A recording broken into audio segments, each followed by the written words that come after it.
Biti slab v matematiki je fraza, ki jo pogosto slišite tako od otrok kot odraslih.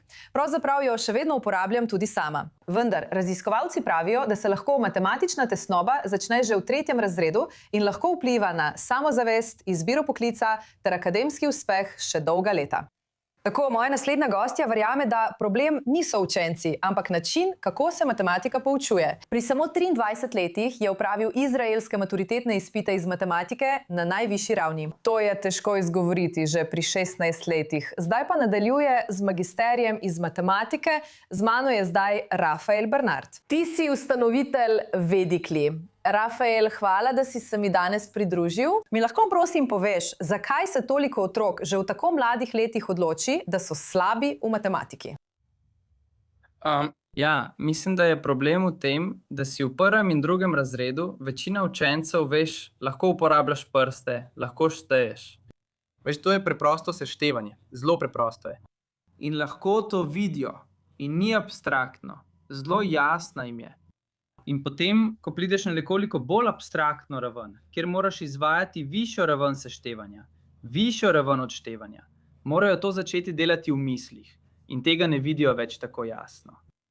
In kar vidimo je, da veliko učencev trpi na več kot en način. Ne morem tega narediti tako preprosto, nimam lahke poti, moram. In začnejo se opredeljevati kot nekdo, ki tega ne zna. In rečejo, nisem dober v matematiki. In to je problem. Sprva si sami nadenejo oznako in si dajo naziv, da to ni nekaj, v čemer so dobri. In potem se mentalno oddalijo. Mentalno se oddalijo od predmeta. In to se nadaljuje in ustvarja vedno večjo in večjo vrzel.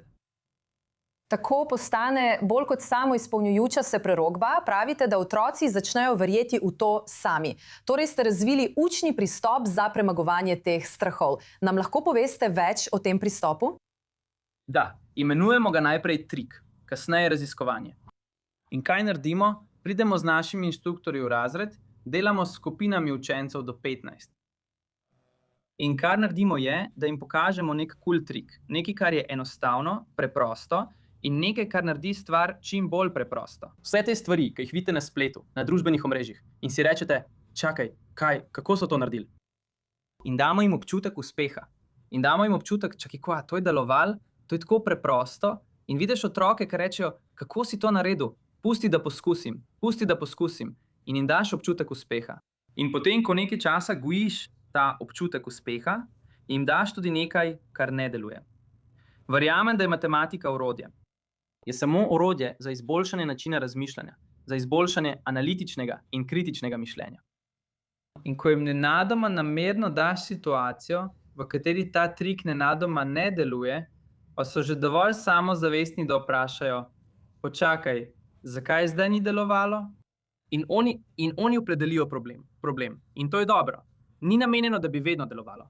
Začnejo opredeljevati problem, začnejo premagovati problem. Nenadoma je tako, počakaj, kaj potrebujem, da bo ta trik zdaj deloval?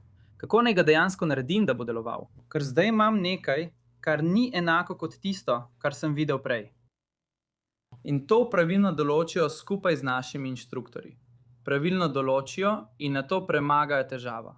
In nenadoma spet deluje. In to je čudovito. In otroci so kot, wow, kako genialno. Torej, to sem moral narediti. Ampak so odprti za vprašanja. In to je najpomembnejše. Odprti so za vprašanja. Jaz temu pravim, da smo matematiko sami naredili kot igro, ne samo izkušnjo okoli nje. Ni samo to, da rešiš to matematično nalogo in dobiš 10 točk. Ni tako. Kar si otroci v naši uri želijo je, daj mi še eno nalogo. Naj poskusim še enkrat. Hočem spet reševati matematiko. Matematika sama je zabavna.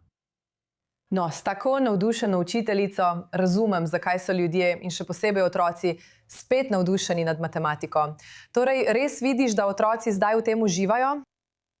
Absolutno. Od svojih inštruktorjev nenehno slišim zgodbe, kako je učenec pritekel k njim z zvezkom, dajmo, ne zamudimo ure, ne zamudimo niti minute pouka. Zdaj, kmalu v Izraelu vstopamo v poletne počitnice in imam učence, ki prosijo za poletno šolo. Prosijo za 1 uro na teden med poletno šolo. To je preprosto noro. Tako sem vesel zaradi tega. In vsi inštruktorji imajo popolnoma enak občutek. Nenadoma so učenci veliko bolj odprti. In tam, prav tam, dobiš še dodatno korist, boljše razmišljanje.